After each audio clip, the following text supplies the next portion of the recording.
Unit and மெஷர்மெண்ட்ஸ்லேருந்து most expected topic என்ன, அதில் என்ன டைப்பில் கொஷின் கேட்பாங்க அப்படிங்கிறத இப்போ பார்த்துடலாம். First topic errors in measurements.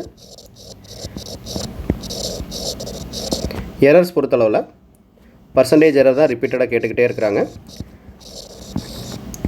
Percentage எரரில் ஸ்பெசிஃபிக்காக பார்க்கணும் அப்படின்னா ஏதாவது ஒரு physical quantity some P is measured by variables A² B³ divided by square root of C அப்படின்னு இருந்துச்சுன்னா ஏபிசியில் என்னென்ன எரர் வேல்யூ கொடுத்துருவாங்க. ஃபார் எக்ஸாம்பிள் 1%, 2%, 3% கொடுத்துட்டு நெட்டாக Pயில் என்ன பர்சன்டேஜ் எரர் இருக்கும் அப்படிங்கிறது கேட்கலாம்.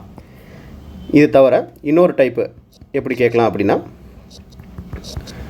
மாஸில் மெஷர் பண்ணும்போது some 1 kg plus or minus 0.1 kg value இருக்குது. வால்யூமில் some 1 m³ plus or minus 0.2 m³ இந்த மாதிரி ரீடிங் இருக்குது அப்படின்னா ரோ டென்சிட்டியில் என்ன வேல்யூ இருக்கும், பர்சன்டேஜ் எரர் வித் என்ன வேல்யூவோடு இருக்கும் அப்படிங்கிறது கேட்கலாம். இதுக்கப்புறம் உள்ள டாபிக் பார்த்திங்க அப்படின்னா அப்ளிகேஷன் ஆஃப் டைமென்ஷனல் அனாலிசிஸ். எல்லா வருஷங்களையும் கொஷின் கேட்டுக்கிட்டே இருக்காங்க ரீசெண்ட் இயர்ஸில். அப்ளிகேஷன் ஆஃப் டைமென்ஷனல் அனாலிசிஸ் இதில் ஹைலி ரிப்பீட்டட் டைப்பு அப்படின்னு பார்த்தீங்க அப்படின்னா for example some force, velocity of light and energy are taken as fundamental units அப்படி இருந்துச்சுன்னா லென்த்தை வந்து எப்படி நம்ம டைமென்ஷனல் ஃபார்முலா, லென்த்துக்கான டைமென்ஷனல் ஃபார்முலா எப்படி இருக்கும் in terms of force and velocity of light எனர்ஜியில் எழுதணும். இந்த மாதிரி கொஷின்ஸு ரெகுலராக ரீசெண்ட் இயர்ஸில் மிஸ் பண்ணாமல் கேட்டுக்கிட்டே இருக்காங்க.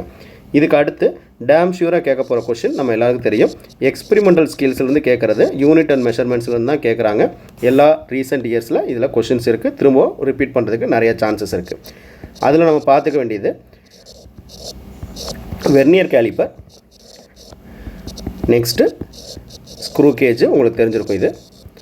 இது போக இது ரெண்டு கேட்டதுக்கப்புறம் அடுத்த கொஷின் கேட்குறதுனா டைரெக்டாக எல்சி கேல்குலேஷன்லேருந்து கேட்குறாங்க. ஸோ இந்த 3 டாபிக் தான் நீங்கள் அதிகமாக கான்சன்ட்ரேட் பண்ணி படிக்க வேண்டிய டாப்பிக்கு. இதில் நிறையா ப்ராக்டிஸ் பண்ணிக்கோங்க. ஸோ தட் உங்களோட 3 கொஷினையும் கன்ஃபார்ம் பண்ணிக்கலாம். இதுக்கப்புறம் மீதி இருக்கக்கூடிய டாபிக் பார்த்துக்கலாம். அதில் நீங்கள் சிக்னிஃபிகன்ட் ஃபிகரும் டைமென்ஷன் ஃபார்முலாவும் பார்த்துக்கலாம். ஃப்ரீயான டெஸ்ட் சீரியஸ் ஆன்லைனில் எழுதுறதுக்கு கீழே உள்ள வாட்ஸ்அப் நம்பருக்கு மெசேஜ் பண்ணுங்கள்.